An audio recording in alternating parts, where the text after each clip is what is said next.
But being intentional is probably the headline, and like make sure that you're going somewhere that isn't, you're not just jumping because it's on the table, but you're jumping because you're excited about it. Yeah. But have you got any advice on where people can go to find a mentor, or how to actually go about that if there isn't someone in your business? I think probably one thing that is also true is that everybody has to figure out the sort of leader that they want to be, or the sort of leader that they can be. For people to successfully make the move from being an IC and being a senior engineer, for example, and taking a step into management, you almost have to view management as a completely different career. I think you grow as an engineer, in particular, under those conditions pretty quickly. Is it right place, right time, or did you have some idea of a plan as to what you wanted to do and where you wanted to go? I was just going to say, for me, it's really important. Like, you should work on things you're passionate about is like generally a good rule of thumb. And hello and welcome to Behind the Blockchain. Today I'm joined by Anthony Rose, SVP of Technology at Matter Labs. Anthony, thanks for joining me. How are you? Doing all right, thank you. And thank you for having me. Looking forward to the conversation. Great. So Anthony, for people who don't know who you are, could you introduce yourself, please?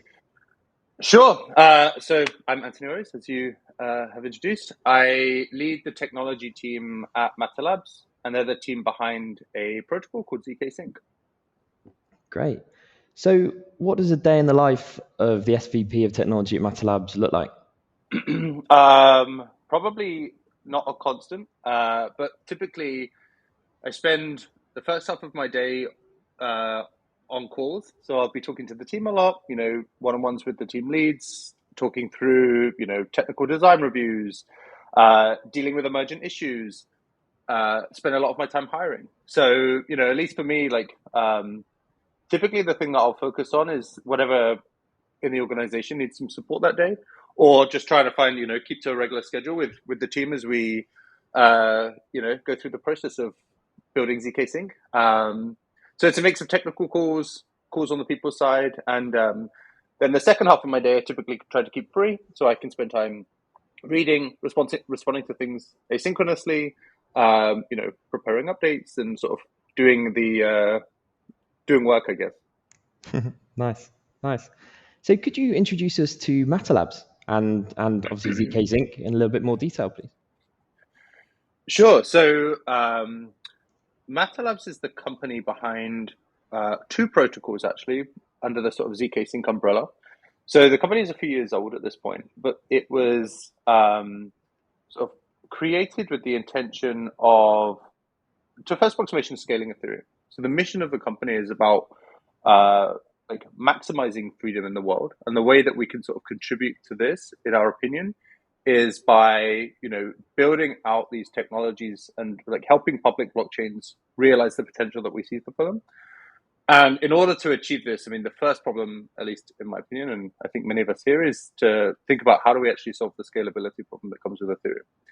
For us, this is a really powerful and beautiful technology, but Ethereum as a system processes on average something like 15 transactions per second.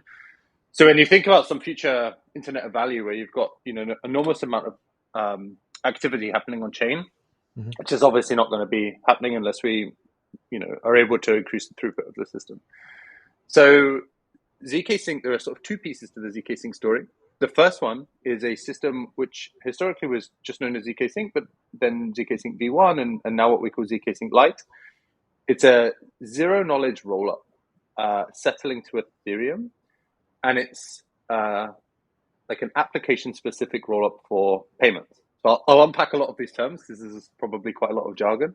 But essentially the idea is that you can provide an environment that is much, much faster, much cheaper to use than doing activity on layer one. Ethereum, when there's a lot of activity, the gas fees go up, right? This is just like dynamic pricing, and it can become very expensive to use. So if you want to do relatively straightforward things like send value from wallet A to wallet B, mint an NFT, exchange tokens, these things can become prohibitively expensive for people.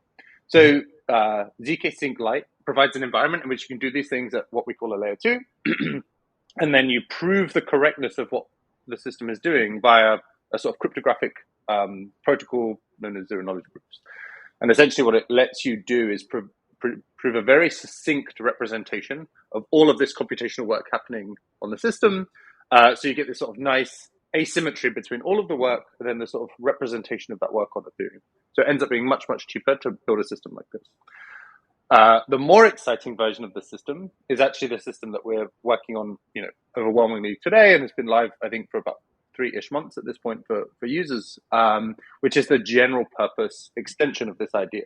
So zkSync Era, as it's known, is an environment which to developers and to users looks very, very similar, almost exactly the same as Ethereum, in the sense that it's a full, what we call a zk EVM. It's a virtual machine, like the Ethereum virtual machine, the EVM, where you can deploy smart contracts, build applications, do all of the things you can do on Ethereum.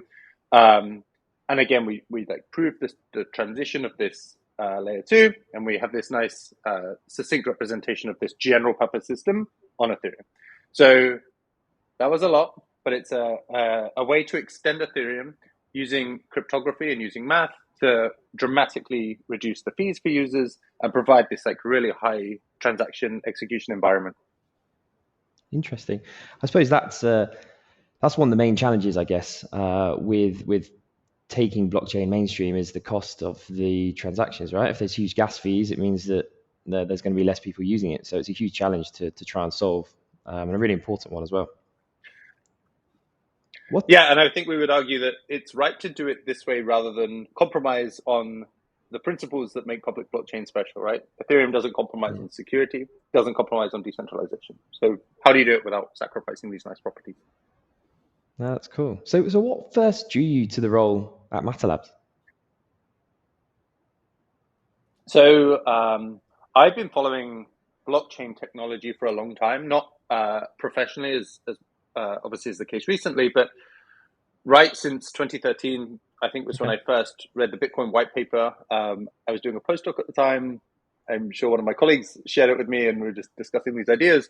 But like many people in the space, this idea kind of just took hold, and it felt so compelling. And I was following the space basically off and on, and my interest ebbed and flowed over time, probably as a function of like the activity going on in blockchains.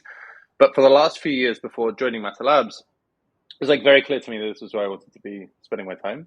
So, I had another job at the time, but I'd be like reading white papers, playing with different protocols, and just like trying to develop intuition about what I wanted to do in the space. And honestly, for me, like I wanted to only work on the problems that I found like most compelling, and the scalability problem, in my opinion, is the most compelling. And then when I look at how the approaches to solve that problem, zk Technology was the one that made sense to me. And then inside the space, there's a bunch of teams kind of working to solve similar problem, or working along similar lines. But the philosophy and the approach and the culture at Matter Labs resonated very, very deeply. And after a conversation I reached out, had a conversation with the team, and very, very quickly after that, I was handing my notice in and getting ready to start. So, yeah, right. It was convergence of a few things. No, that sounds good. So what does it take to actually work at a business like Matter Labs? I can imagine it's a pretty fast-paced environment there. It's definitely the case. So, we want to, it's an unusual place to work, I would say. Like our culture is not exactly like anywhere I've worked before, and we're kind of deliberate in that direction. The sort of things that we typically look for are, firstly, like people have to care about what we're doing, right? Like it's a very mission-driven place. And to a first approximation, if you don't really care about the problem, like, this is maybe not the right place, because a lot of us really do. And I think actually when you work at places like this, I've worked at other places that have had like strong missions, I really think it helps foster like valuable like second order effects in the culture. We also look for, expertise, and kind of independent of where you look in the company, we're sort of saying like, how do we hire the best person in the world for this role? But on the technical side, which is obviously where I spend most of my time, we look for people who are experts in their domain, or, and it's not always got to be like the most senior person in the world, but how do you bring people in that are, just like excellent engineers and motivated by the problem and really Also going to kind of be well aligned with the culture. We also want to work in a place where we are happy with our teammates and so on. So like we select for a few different things. Technical skills and passion for the mission are probably the big ones. Yeah, I think that whole mission piece is key, to be honest. You see, Fully agree. I speak to companies all the time, and actually one of the questions I always ask them is, why should someone come and work for you as opposed to going to work at one of your competitors? And if the hiring manager or the person doing the interviews can't relay the mission and really kind of relay why somewhere is a good place to work, because everyone says, oh, we have a great culture, but what does that actually mean? And I think being able to underpin it with the mission of the business, I think, is really, really, really key in getting good people. Yeah, You've, I you've agree. And yeah. Sorry, I cut you off then. No, you're good. I was just Okay. gonna say, for me, it's really important. Like, you should work on things you're passionate about. Is like generally a good rule of thumb. And yeah, we spend a lot of time doing these things. If you care about it, it's going to be a lot more enjoyable. Yeah, I agree. And you've had a really interesting career up to this point. Obviously, we've had conversations in the past, and obviously, I've obviously seen you on LinkedIn and stuff. Can you talk us through your career journey so far and how you kind of reached the position that you are now? Yeah. So my background originally was physics. So my PhD. So I started with PhD and postdoc. And at the time, sort of, I'd done my undergraduate and master's degree in physics, and I wasn't really sure the direction that I wanted to go in. I really enjoyed writing code, and I really found a lot of motivation by certain areas of physics, and in particular, it was particle physics for me. So I ended up doing a PhD and postdoc at CERN, which was also one of these occasions when you just happen to really be in the right place at the right time. It was like right when the accelerator was turning on, through the discovery of the Higgs boson, and just like a really interesting moment in the life of a phenomenally important experiment. Wow. But I never planned to stay in academia. So during that time, I was writing a lot of C++, doing lots of machine learning, doing lots of statistics and experimental design, and these are skills that map pretty neatly onto a lot of what people also want to do in industry. So from there, I went and was like a machine learning engineer and data scientist for some time. Started as an individual contributor, began, just like solving interesting problems, building machine learning models, doing work in industry, and but I kept coming back to like this passion also for building teams. So I had been a convener of a team during my postdoc, where I was like organizing a small team of researchers as we were working on one of the Higgs discovery channels, we call them, and really enjoyed that side of the work. And I was at Uber, where I began again in industry, like managing teams. So building out and managing machine learning and data science teams, and went from Uber to SpaceX. And at SpaceX, I joined initially to do machine learning, but it's a really interesting place where you pretty much pivot to the problem at hand, independent of what it is and independent of your skill set, and you like figure it out. So Okay. I spent about 4 years there and sort of did a bunch of things that started with like data science, ended up looking a lot more like classical software engineering, distributed systems engineering, and again sort of grew a team as I was there over time, and ultimately ended up kind of having a relatively large team that I was working with on the software engineering side. Um, and yeah, that led me to Matter Labs, and when I started, we were about 18 months or so ago at this point. I think the team is about 40, and we've grown a lot in the last year. So gone through an interesting Series C. Probably, I think the team is about 110 or so people today. So yeah, been a really amazing year with the launch of the system and a lot of activity in the first few months. So, but yeah, interesting arc. But there's like this common thread of building teams and sort of working on problems that are compelling. That sounds brilliant. Was your career route planned? So did you always know you wanted to achieve, an SVP of technology? Because obviously you've worked at some pretty great and reputable organizations. Obviously you did your PhD whilst at CERN, and then Uber, then SpaceX, now Matter Labs. is it right place, right time, or did you have some idea of a plan as to what you wanted to do and where you wanted to go? There was never really a plan. Like typically, the changes have always been points in time where the decision feels obvious. So, really enjoyed working at Uber initially. Really interesting place to be. Lots of intellectual freedom. Lots of resources for you to like build interesting models, solve interesting problems. Um, but honestly, there for me wasn't like the deep mission that I'd always felt at CERN. And I think it's very difficult to like do a PhD and postdoc if you're not passionate about what you're doing. Yeah. But like working there with so many other, motivated people was just like really amazing. And honestly, when I was first moved into industry, I just felt like, oh, maybe you just don't ever have that feeling in industry. But at SpaceX, I for sure had that as well. And the team again, firstly, the team there is world class. People deeply care about what they're doing and like are intentional about trying to collaborate in healthy ways to like solve these hard problems. So there was no like master plan behind any of the transitions. They were always me thinking about or having some opportunity to present myself that like felt like a decision I couldn't say no to. Right when SpaceX Yeah. was sort of floated as an idea, this was just like an obvious one for me. And similarly, the transition to working on zkSync just like felt like a decision I just couldn't make any other way. And yeah, just like following this up, it has not been deliberate. Okay. Did you always have an idea that you wanted to be a leader of people or a leader within a business? Is that something you had early on? As you said, you kind of built and led a team when you were doing your postdoc and stuff. Early on, it was definitely not obvious to me that this was like the path. Like I Okay. really enjoyed, for example, just like unpacking machine learning papers and building the systems. I never expected to not be doing that. And there were just like opportunities that mostly early on, it was like somebody needs to step in and do this. For example, I think at Uber for a while, we had an open rec for the data science manager for the team that I was on at the time. I want to say for like probably the best part of a year, we were interviewing and rejecting candidates. Wow.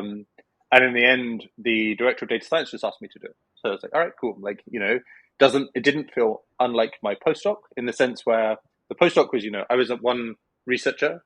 There were many other researchers. Like we were sort of doing similar work. I could help coordinate the work. And, this it felt very similar at Uber. I was a data scientist. I had more junior data scientists and machine learning engineers. I could stand at them with a whiteboard, help them figure out, the problems that they were working on. We could kind of come up with a plan, and they could go execute, and we can like coordinate together.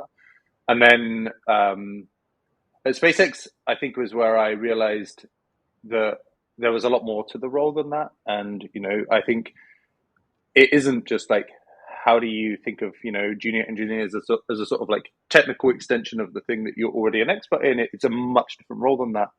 And it was working with there were some super inspiring leaders there, and just 4 years of running different teams, building different teams, lots of different sort of leadership challenges. That side of it is just like super compelling to me, and I really enjoy it, and find building teams to be one of the ways you can contribute is like how do you like use some of your experience to like serve other engineers and help build an environment in which they can achieve things, and you can kind of just play that support role. And I really like that side of it. No, that's great. I'm sure a number of people listening and watching will be wondering this question as well. What's it like to work at SpaceX? Honestly, in many ways, it's very similar to my day to day today. So it's an environment where there is a pretty singular focus on what you need to do. And that singular focus varies as a function necessarily of which team you're on. For a long time, I was working on the Starlink project. Other times, I was working on Falcon. Like you like have a very clear idea of what needs to be achieved as an organization, and you have a very clear idea about like how you contribute to that piece. Mhm. It's a place, and Matter Labs actually we have some similar philosophy of like deep ownership and responsibility for the thing that you're an expert in. It's definitely an environment that is challenging. There are, it's just like how do we work on the hardest problems and like only work on the hardest problems we need to solve to achieve this big thing together. So you attempt to basically like cut all of the fat out of the plan. You have a very small team. Like aerospace is not resourced in a way like, for example, technology companies typically might be, right? Like Google, Amazon, these kinds of companies have this huge asymmetry between the number of engineers like building the thing and then the number of users using the thing. And it typically means they're super well resourced. Like aerospace is not like that. So how do you, under like pretty resource constrained conditions, like solve hard problems? And I think it breeds really good engineering practices. It's a challenging place to be, but if you are interested in being in a culture with lots of people who care deeply about what they're doing, lots of people who are typically expert in what they're doing, and lots of people who are like, just like super motivated to move fast, this will suit you well. And I think you grow as an engineer in particular under those conditions pretty quickly. Sure. And a lot of that, I think the best parts of that culture are stuff that I would like to see everywhere I am. Like I really enjoy aspects of that at MATLAB. And I think, the question becomes, when you're building a startup, like what is the culture that you want? And I think a lot of us on the engineering team at MATLABs and actually like the broader team bring aspects of all of the best things we've seen in the past. So there's not one inspiration for the way that we do things, but like how do we want to do things today? And how do we take the best things of like all of our backgrounds? And there's a lot of people with very, very interesting, previous career trajectories or different ideas. And like you attempt to sort of merge them in a way that makes sense given the problems you're working on today. Yeah, I don't it's think you can exciting. import anything from culture directly. You have to figure this stuff out again for where you are at this point. Yeah, I agree. I think that whole piece around being relatively under resourced and still having to find ways to get the job done, I think that whole piece really breeds a huge amount of innovation. It kind of forces you to think, how can we do this as efficiently as possible, or how can we do something without chucking tons and tons and tons of money at it, or tons of people, whatever it might be. I think it forces you to think of a Yeah. problem in a different way, which is, exciting place to be, especially if you, by the sound of it, you've been at the forefront of a lot of innovation, right? So I guess that's an exciting place to be. Yeah, I think it forces you to only work on the interesting problems. Like even, for SpaceX, for Meta Labs, like nobody in the team is working on stuff that I would consider a nice to have. Even if you bring an intern in, the intern is typically working on something extremely important. But yeah, to your point, right? When you don't have infinite resources, you have to think carefully and you have to think about performance, about cost, about efficiency. Like all of these things are super important, which means like the engineering is probably got to be thought through to a level that it might not otherwise have to be. Yeah, for sure. So could you talk us through then the most important skills that you've developed along the way, which has really helped you to achieve your position, whether that be technically or more on the softer side? What have been the most important to you? Yeah, on the technical side, obviously it depends on the domain that you're in, but definitely I think for anyone earlier in their career in particular, it's really important to go as deep technically in your domain as you can, and to figure out the thing that you're passionate about and motivated to learn more by it. Because I don't know, at least for me, like most of the time I was spending time thinking about, for example, the machine learning side of things. It wasn't motivated because I was like, oh, I have to get really deep technically. I'm gonna like slog my way through these books or these lectures, whatever it was. It was like genuinely interesting, and I was just, like spending time on it because it was interesting. And when I would go home, I would read blog posts about what I'd been thinking about that day, or I would work on like ideas I had for interesting things that we could experiment with. And I think when you have that sort of like momentum behind the thing that you're working on, that deepens your understanding. This is like a really useful pattern. If you're like, there are areas of technology that I probably find more boring than some of the things I've spent time on the past. But like, it's not true for everyone. Like, people have different passions, and I really like that side of it because you can build complementary teams where people care about different aspects of the system. But I definitely think, going deep technically on something you're passionate about is really important. There's value also to breadth, but and you can think differently about how do you want to optimize for breadth or depth. On the side of like building teams, honestly, early on, I really didn't think leadership was a learned skill. I really thought that you sort of just like, I am a software engineer, I become a senior software engineer. Naturally, I can work with more junior software engineers. This is super wrong. Now, I would argue there is so much actually that you can learn. And like, for example, SpaceX had these really nice leadership sort of internal training sessions where they would talk you through material. A lot of it is definitely a learned skill, I would argue. How do you give good feedback? How do you communicate through difficult things? How do you motivate teams? Like, there's so many pieces to it that some fraction of it you get with experience. Some fraction of it, I think, is you are able to short circuit to a degree by talking to people, learning from people, like reading material, depending on the way that you learn. I think probably one thing that is also true is that everybody has to figure out the sort of leader that they want to be or the sort of leader that they can be. And at least for me, there have definitely been people, when I kind of think back to where I was earlier in my career, that stood out as amazing technical leaders. I sort of, even today, think about, you know, um, when you're confronted with a new situation, you like draw back to times that maybe you've experienced something similar in the past. And I definitely find myself doing things today that I can see in some of the people that really inspired me probably earlier in my career.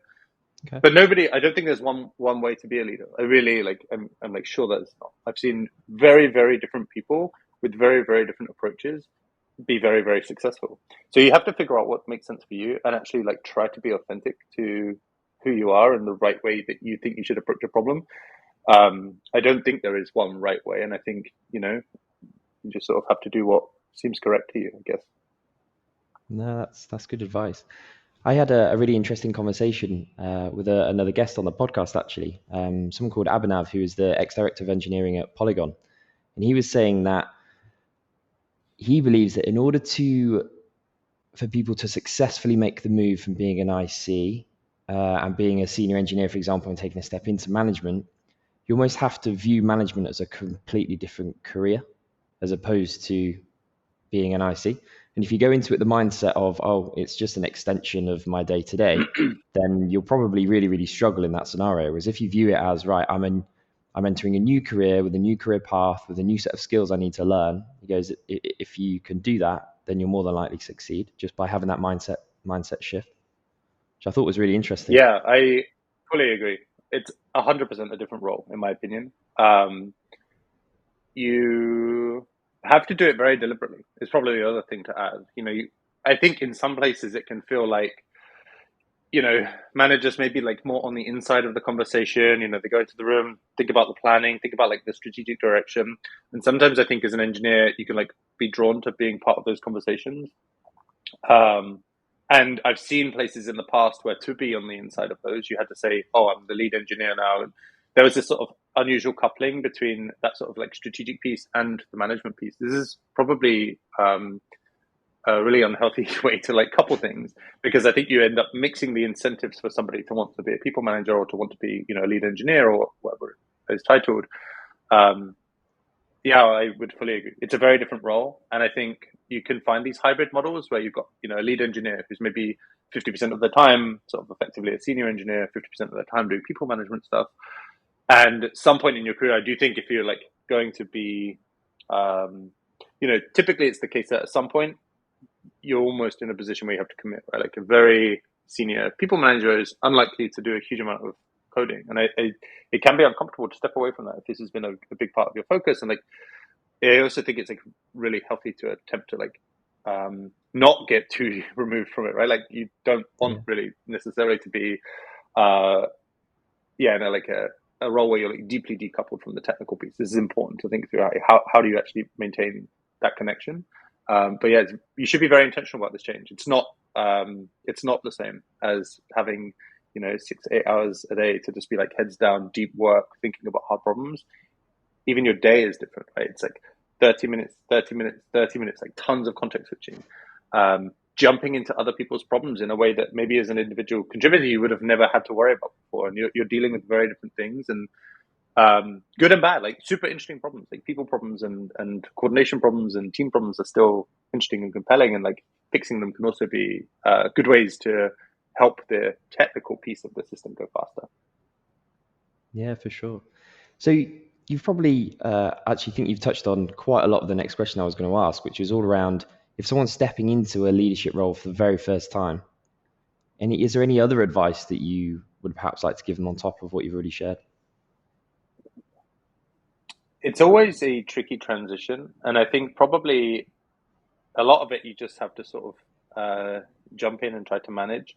In terms of being well prepared, I do think having mentor or mentors is a useful thing if you can find people whose opinion you trust, because situations will sometimes be like have a non-obvious outcome, and it's not most day to day like probably things are quite normal, right?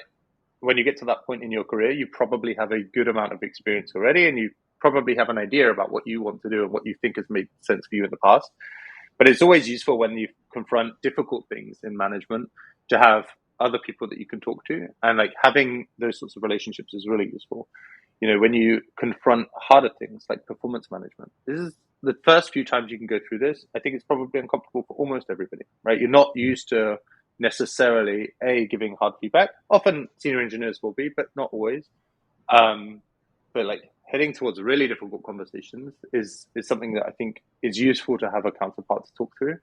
And then just in general, I think leadership is a learned skill, as I sort of mentioned earlier. I think finding resources that resonate with you is also useful. And again, it's not, I think, one way to do this.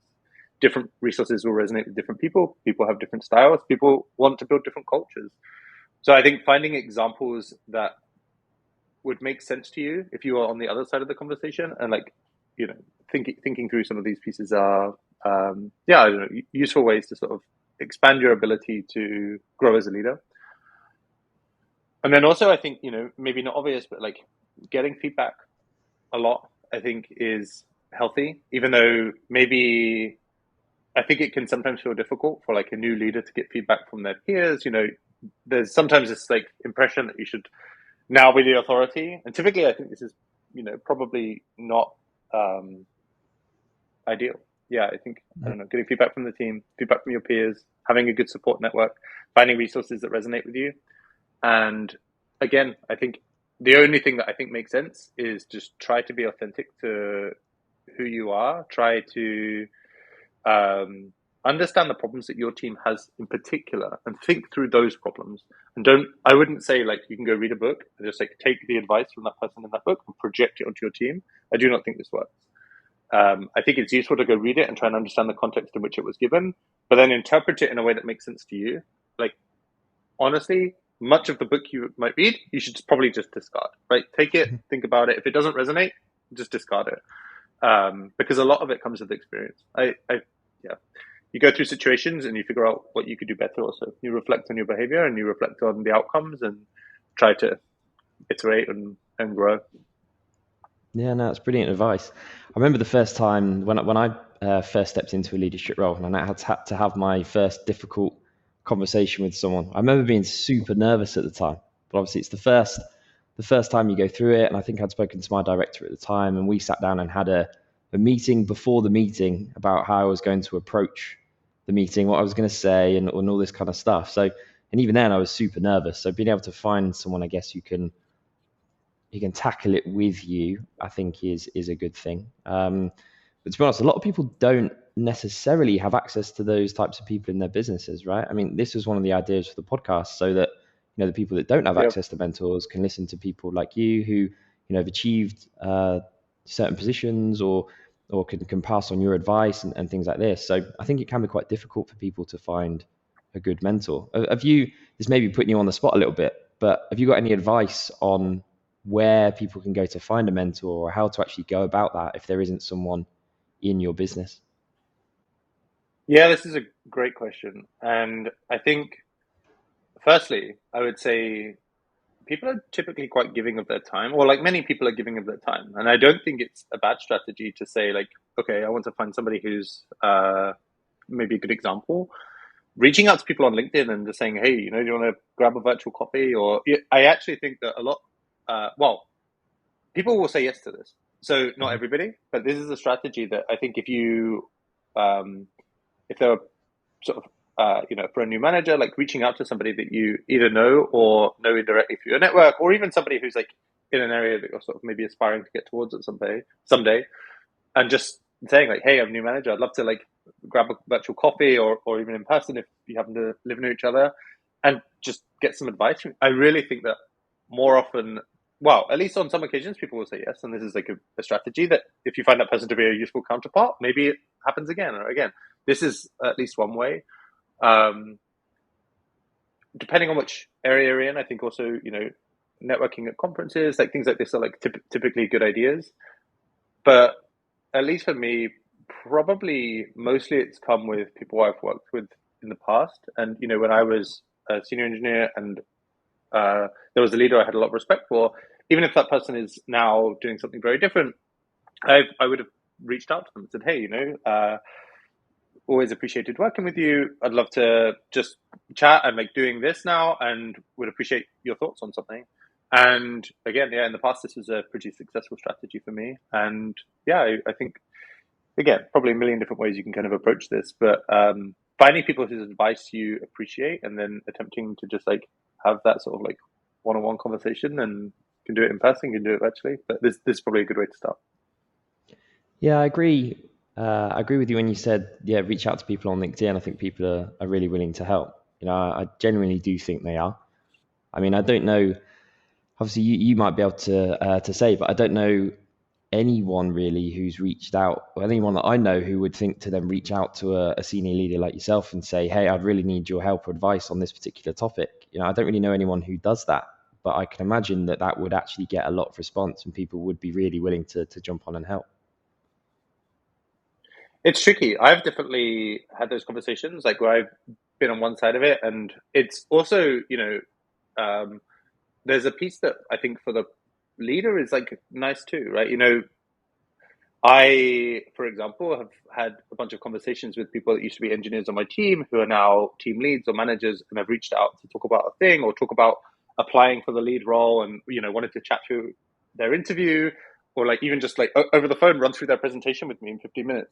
And like for sure, I would do that. I would do that all day long, right? It's really Yeah. rewarding to think of like individual engineers that I was working with in the past that are like motivated to do that, and like clearly or at least like took something from what I was doing at the time that they felt that my advice would be helpful.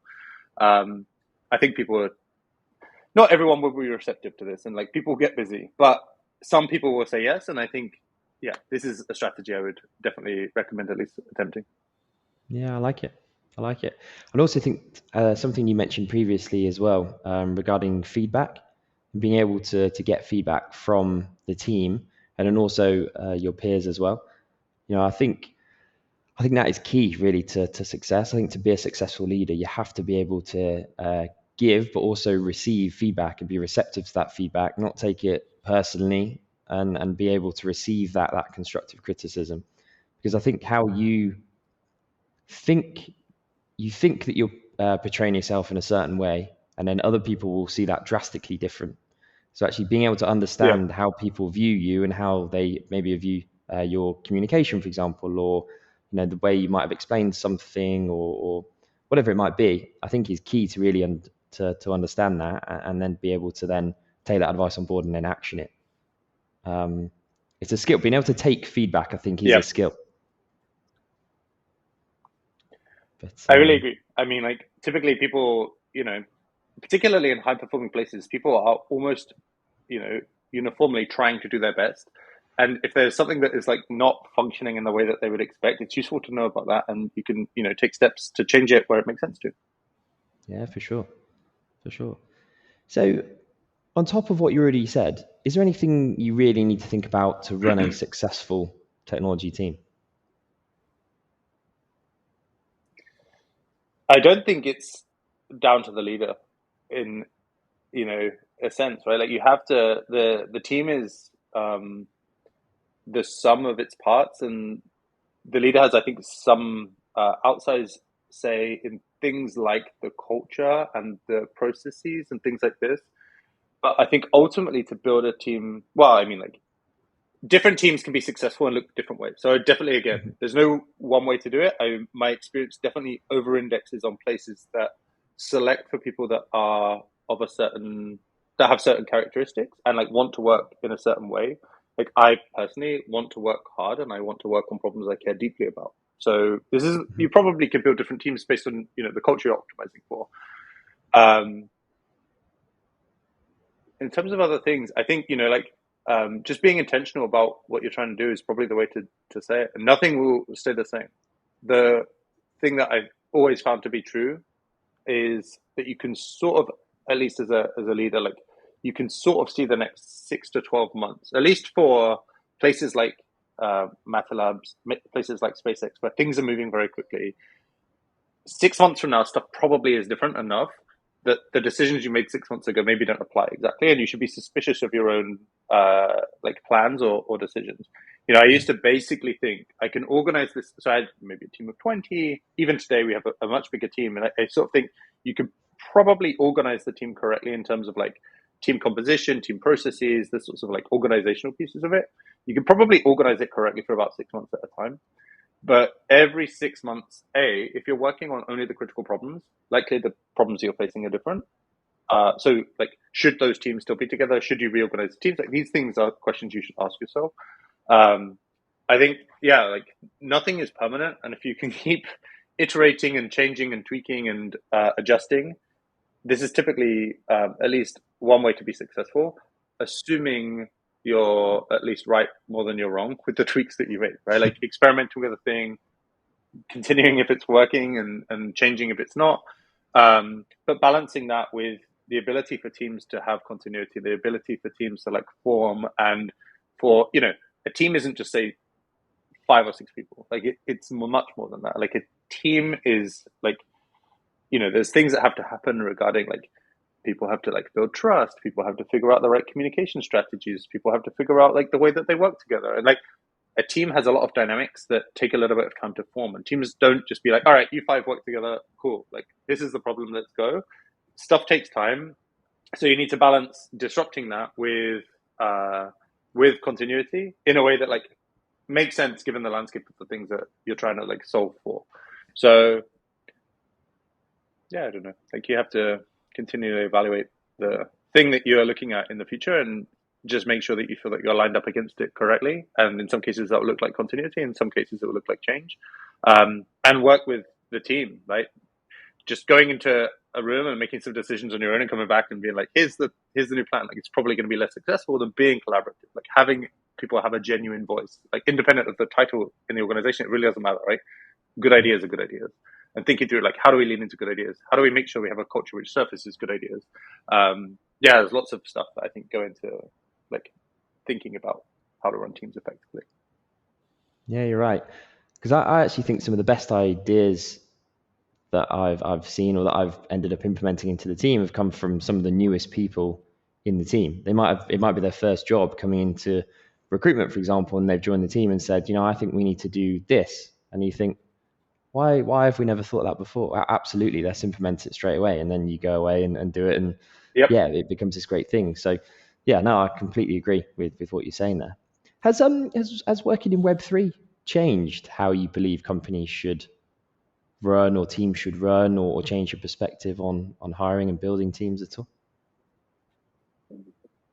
I honestly don't know if Web3 itself has changed anything. I think different domains have different solutions, probably in general. I don't know if I would say there's this one way to do it in Web2, one way to do it in Web3. In fact, I would say Yeah. I don't think there is.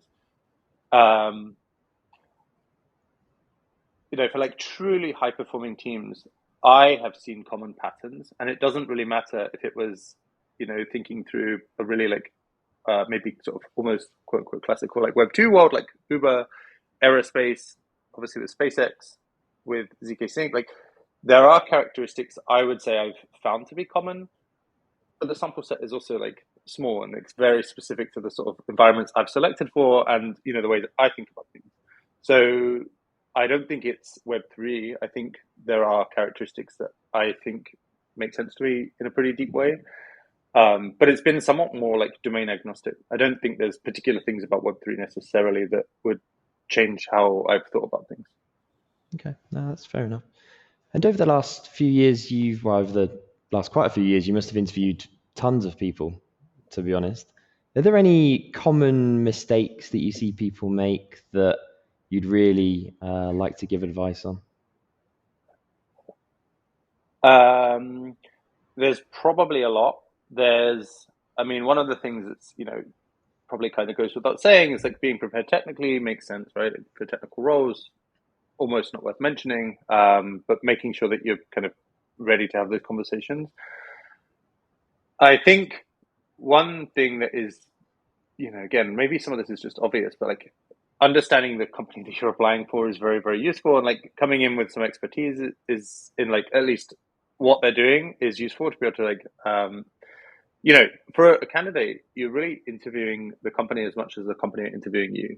Moving somewhere is a big commitment and you should make sure you want to do it. And like, I think sometimes, particularly earlier in your career, you can feel excited to have an offer, but going to the wrong place can feel like an expensive waste of time.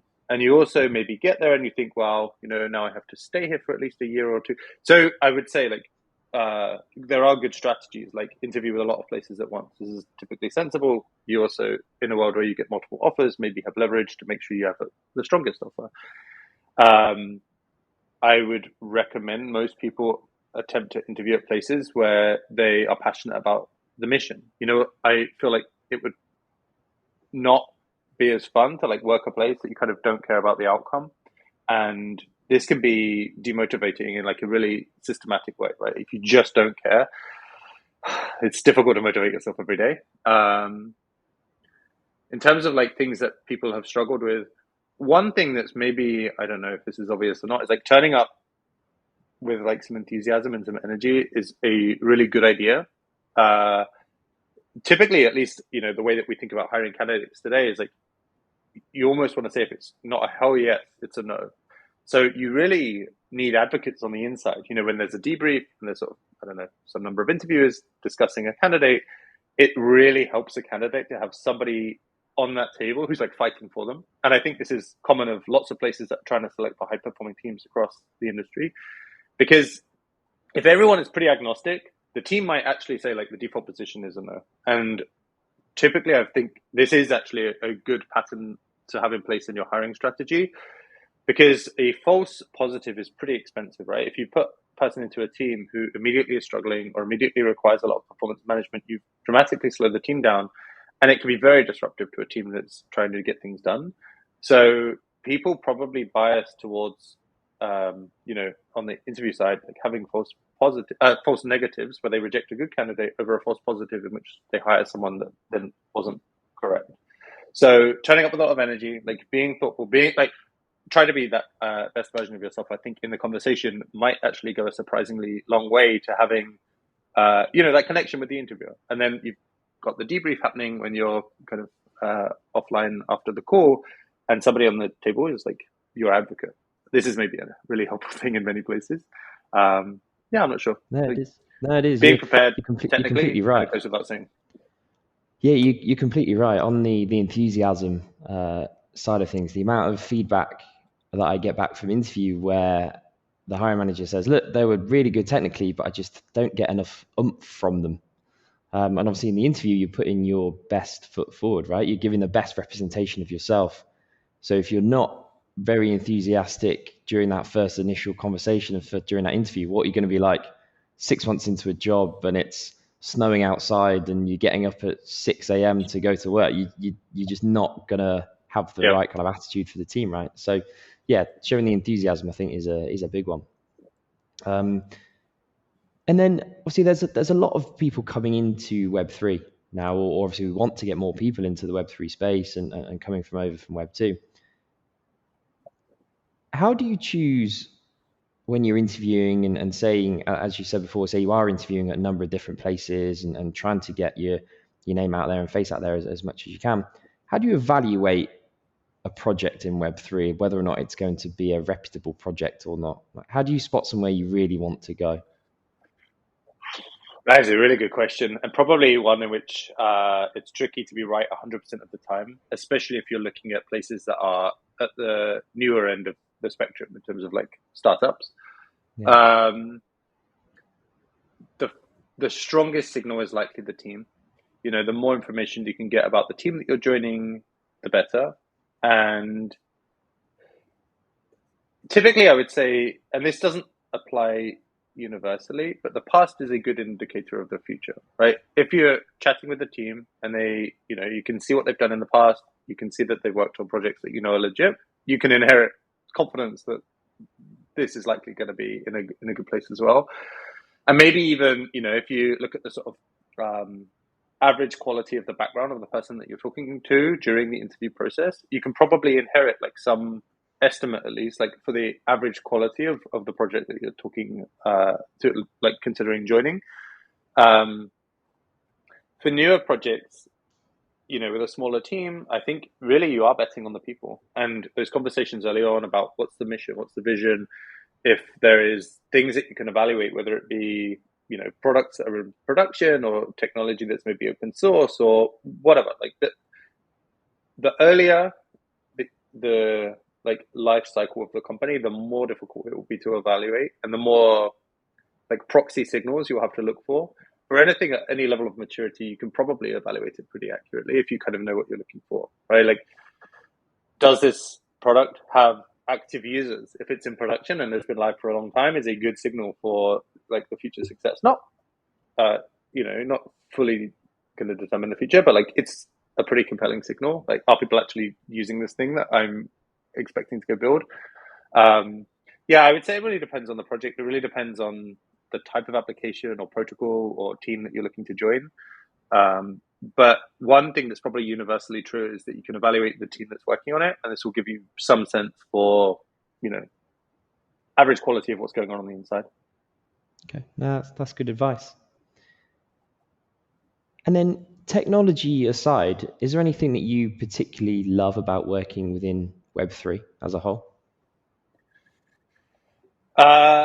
Yeah, I mean, like for me, the when I was at SpaceX for the last 2 years, like you work hard, but I'd be going home and thinking about these things all day long, right? Like when you're in that environment where you care about what it is, like you're just drawn to it, and it's difficult to sometimes even know like when my working day is, because obviously there are some parts that are very clearly work. There are other parts where I'm like, reading what other teams are doing or watching lectures that maybe have been given or watching conference talks. There's lots of things where it's like, I don't really know the spectrum. There's a spectrum from the stuff that I'm doing that's like very obviously my day-to-day job to the stuff that probably I'm doing because it's interesting and I'm passionate and I like care about what these people are saying or what other people are doing.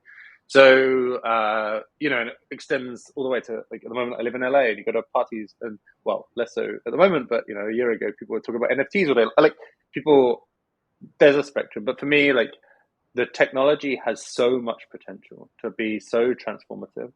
And I think, just like trying to be a small part of like nudging it in a direction that makes sense. Like there are good outcomes, I think, for the world if we are successful at what we do.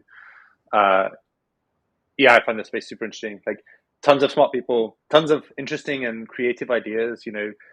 What you see in DeFi, what you see in NFTs, what you see like in DAOs. It's just like lots of innovation and interesting ideas that I think are continually like throwing up things that are curious to read about and kind of fun to think through. But for me, it's like the transformative potential for the technology is really compelling.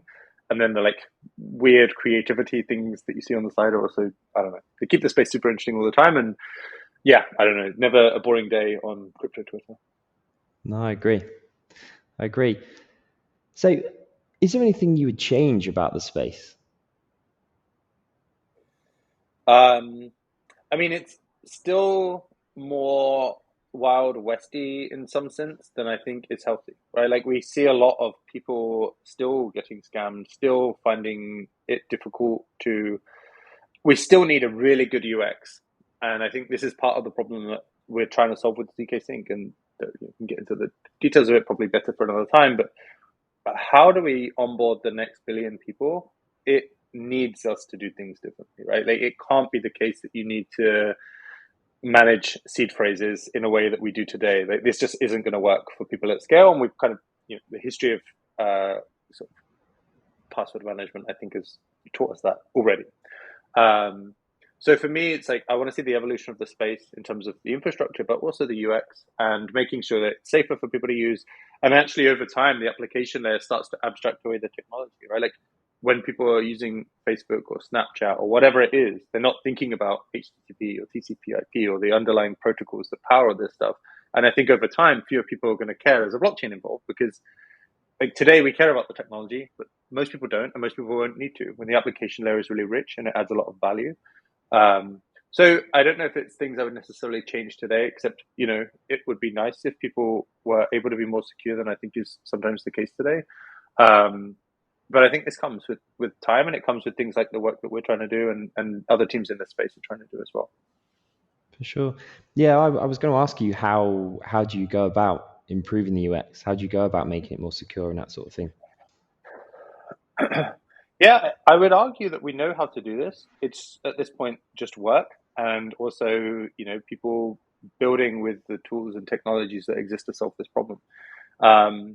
Without getting too deep into the weeds, there is a concept known as account abstraction, which essentially lets you build smart accounts rather than sort of the accounts that maybe people are most used to working with on Ethereum today, that start to give you a much more Web2 like feel. You can do things like social recovery, still being fully custodial of your own keys, your own coins. Like, you don't have to go to some third party trusted service. You can maintain that strong self custody, but you can start to build much more user friendly experiences on top of it.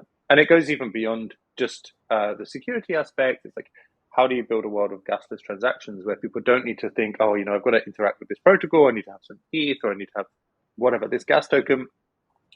These problems are all coupled. And actually, it's, how do you build this account that is able to provide that user interface and that user experience that's really smooth, really clean, really intuitive, doing things in one click, not having to try and unpack what you're signing and this horrible blob of hex or something.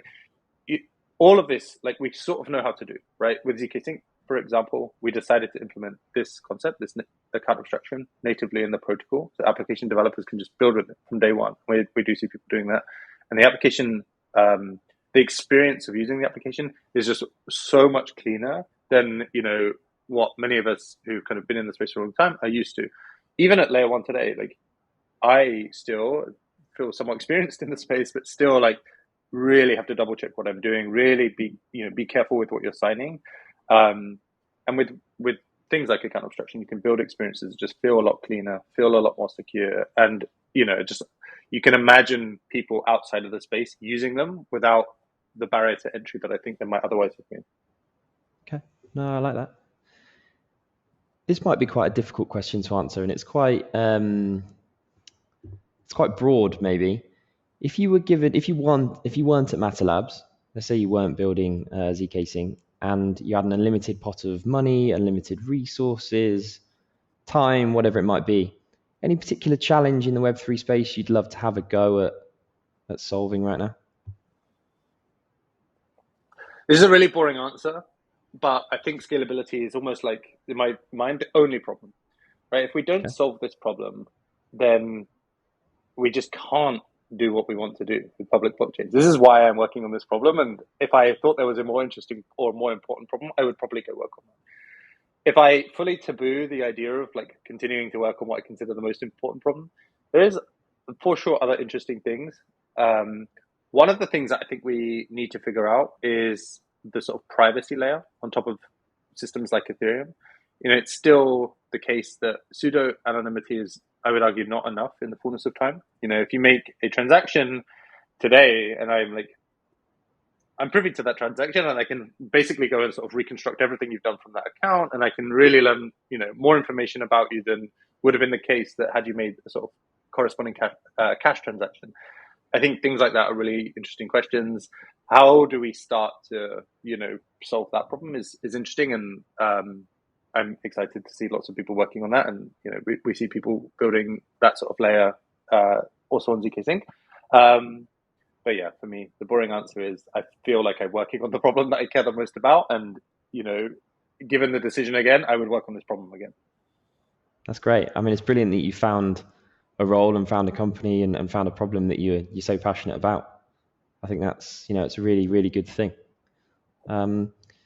So to wrap up then, is there one piece of advice that you wish you'd have been told earlier in your career that you can pass on? I think I learned that you should be more deliberate in your decisions and take time, like to really consider where you want to be and what you want to work on.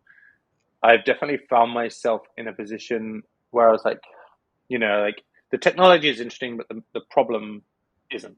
Like I'm interested in machine learning, but I don't really care like why we're applying it to this specific problem. And at least for me personally, I just don't ever want to work on a thing like that again. So my strong advice to everybody would be don't jump. If you get an offer, like, and when you're, earlier in your career, the first offer can feel like a really big one, particularly if you're transitioning from maybe like your academic life into that first offer. And in technology, those offers can be compelling, right? Like, this is a space which in some cases can pay well. But I would say if you can get one offer, you can get others. And you should take time to be really intentional about where you want to be. When you're interviewing with a company, really interview them as much as they interview you. And think about like, are these people that I want to spend, however long the next few years with, like day to day, all day? Like maybe the answer is no. And that's also fine. Right? I don't think, my recommendation would be thoughtful about your decisions, go a little bit slow, and when you're very intentional about a change, you can actually give yourself time to like think about where you want to be, think about what you want the next few years to look like, and even like down select like, hey, the short list of where I want to be maybe is like these 3 or 4 companies, and then maybe you include some at the edges. This maybe gives you some more leverage in case one of the ones at the edges makes an offer, or they may also turn out to be more interesting than, when you meet the team. Sometimes it's way more interesting than you would have even expected going in. But being intentional is probably the headline, and like make sure that you're going somewhere that isn't, you're not just jumping because it's on the table, but you're jumping because you're excited about it. That's great advice. Well, Anthony, thank you very much for your time today. It was great to speak. You shared some brilliant advice, and it was really, really great to understand your career journey and the skills you developed along the way. It was, brilliant. Yeah, thank you very much for your time. Thank you If for having me. Fun to chat, and appreciate your time. Yeah, no problem. And if people want to reach out, I know you've already said it, and I probably already know the answer to this. If people want to reach out, if they do have problems that they need solving and they're stepping into a leadership role, is LinkedIn the best place? Is it Twitter? Where's better to catch you? LinkedIn or Twitter, probably either will work. Both are the signal to the noise on my inbox is a mess in both. But I would say in both, a message will stand out more than just like a random connection because there are a lot of them. But like, for in general, I would say like if you're reaching out to people on LinkedIn, just like, I don't know, this definitely is something that I would read. And then, there are many that just random connections that I kind of broadly ignore. But yeah, people are very welcome to reach out if I can be useful. Brilliant. Well, yeah, thank you very much for your time. I'll speak to you soon. Thank you. Take care. Take care. Bye. Cheers.